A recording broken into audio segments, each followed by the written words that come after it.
ጸት አለቀሰች። ሞገስን ይቅርታ ጠየቀች። ነገር ግን ሞገስ በፍጹም ሊቀበላት አልቻለም። ምክንያቱም እሷ ምን አይነት ባህሪ እንዳላት ስለሚያውቅ አሁን ጸጽቷት ሳይሆን የምትፈልገውን ነገር አታ እንደሆነ ስለገባው ይቅርታውን ሊቀበላት አልቻለም።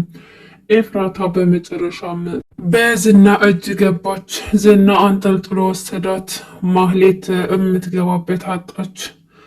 ማህሌት እስከዛሬ እየደበቀች እዛ ድርሳት ነበር። ነገር ግን እንዳለመታደል ሆኖ ዝና ዛሬ አግኝቷታልና ጆሮዋን አንጠልጥሎ ነበር የወሰዳት።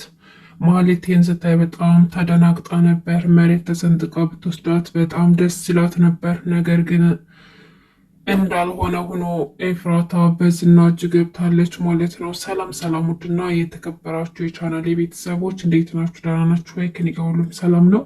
ለዚህ ቻናል አዲስ ከሆናችሁ ሰብስክራይብ በማድረግ ቤተሰብ የሆኑ ስል በትህትና ጠይቃለሁ። ዛሬ እንግዲህ ምሳሌ ክፍል 106 እና 107ን ይዤ መጥቻለሁ ማለት ነው።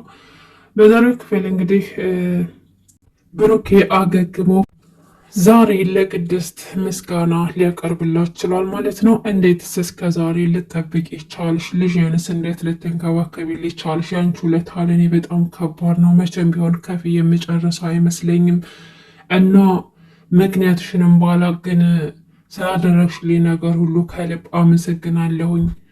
ለወንድ ልጅ መውደቂያው ሴት ብትሆንም የሚነሳበትን ሴት ናት። ምናልባችም በሴት ልጅ እዚህ ያለሁበት ደረጃ ብደርስም በአንቺ ምክንያት ደግሞ ተንሳኤን አይ ይሆናል እያለ እንግዲህ በጣም ደስተኛ ሆኖ ለቅድስቴ ምስጋናውን አቅርቧል ማለት ነው። ቅድስቴ ደግሞ ስለምታፈቅረው ለብሩኬ ብዙ ዋጋ ከፍላለታለች። ማህሌት እንኳን የምሰጠውን ገንዘብ ግደይልኝ ምሳሌን እያለች የምሰጣትን ገንዘብ ለብሩኬ አሳልፋ እየሰጠችው ነበረ፣ ለምሳሌ መታከሚያው ማለት ነው። ያንን ሁሉ እያነሳ ምስጋና አቅርቦላታል።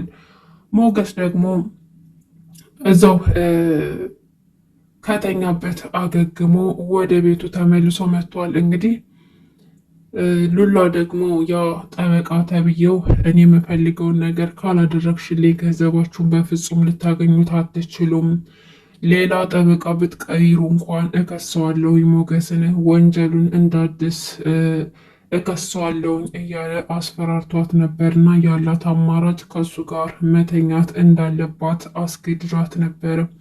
ዛሬ ግሉላ ወኔ ሰጥቷት በፍጹም ይሄን ላደርገው አልችልም፣ በጭራሽ ይሄን አላደርገውም፣ ካንተ ጋር አልተኛም፣ ገላዬን አቆሽሼ ለባሌ ስል ራሴን አላረክስም፣ ይሄን ፍቅር ብዙ ዋጋ እየከፈልኩበት ነው፣ ዝም ብሎ ከመሬት ተነስቶ የመጣ አይደለም፣ ስለዚህ ምንም ነገር ላድርግ አልችልም ብላ ሁለተኛ እንደዚህ አይነት ነገር የሚያናግራት ከሆነ እንደምትከሰው አስጠንቅቀው ጥላው ሄደች።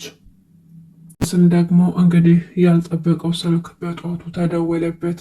ስልኩን ሲያነሳው ጠበቃው ነበር። ጠበቃው ደውሎ ሰላም ነው አቶ ሞገስ፣ ለአንተ መልካም ዜና አለኝ። ገንዘብህ ሊመለስ ቀናቶች ናቸው የቀሩት። አንዳንድ ሰዎች አግኝቼ ነበር እና በቅርቡ እንደሚለቀቅልህ ተስፋ ሰጥተውኛል እና በጧቱ የደወልኩልህ ለዛ ነው፣ እንኳን ደስ አለህ ብሎ ነገረው። እንግዲህ እዚህ ጋር ማየት ያለብን ሉላ ምን ገጠማት? ይህን ደስታ ሲነግረው እሷ ግን በጣም አዝና ነበረ።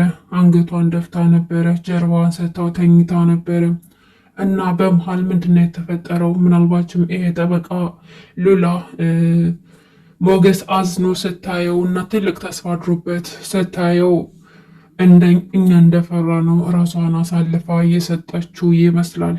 ምክንያቱም ጠበቃው ይህን ደስታ በጧቱ እንድነግርህ የደወልኩት ከሚስት ጋር ነግርሃት ደስተኛ እንድትሆኑ ብዬ ነው ብሎ ነበር የነገረው።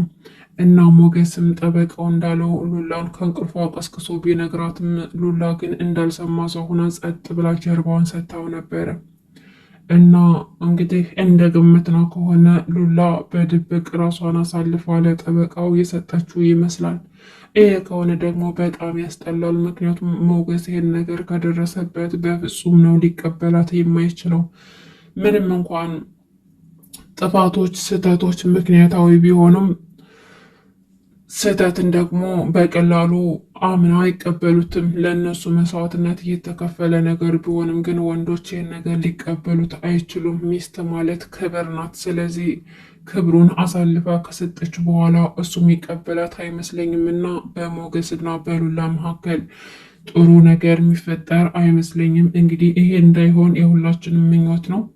ያን ደግሞ በቀጣይ ክፍል የምናየው ይሆናል። ሉላ በጣም አዝና ነበረ ይሄን ደስታ ሲነግራቸው፣ እሷ ግን ምንም አይነት ደስታ ሳይሆን ሀዘን ነበር የተሰማት። እንቅልፍ እንደያዛት አስመስላ ስታደርግ ነበረ፣ ግን አልተኛችም። አውቃ ነበረ የሆነ ያዘነችበት ነገር አለ። ያም ደግሞ እውነትም እንደፈራ ነው። ራሱን አሳልፋ ከጠበቃው ጋር ተኝታ ከሆነ ይሄ በጣም ከባድ ነው። ኤፍራታ እንግዲህ ከማህሌት ጋር መንገድ ላይ ስትሄድ ቆመው ስለነ ብሩክ እያወሩ ያለ ድንገት ዝና ከችልባቸዋል። በተፈጠረው ነገር በጣም ደንግጠዋል። ማህሌትና ኤፍራታ በጣም ደንግጠው ነበረ እና ሲያዩት አይናቸው ከረረና ያለው። ማህሌት በጣም እያንቀጠቀጣት ነበረ። የሆነ ነገር ቢውጣት ደስ ይላታል በሰዓቱ። ኤፍራታን በጣም ደንግጣ ነበርና ዝና ኤፍራታን ምንም ሊያደርጋት አይገባም። ኤፍራታ መሞት የለባትም በፍጹም። ቢያንስ እንኳን አንዳንድ ነገሮች መረጃ አሳልፋ ለመድብል የምትሰጣቸው እሷ ነበረች እና ኤፍራታ ምንም መሆን የለባትም ብዬ አስባለሁኝ። እንግዲህ ወደ ቤተሰቦች ለዛሬው ያስኩላችሁ ይህን ይመስል ነበር። በቀጣይ እስከምንገናኝ ድረስ በያላችሁበት ሰላማችሁ ይብዛ።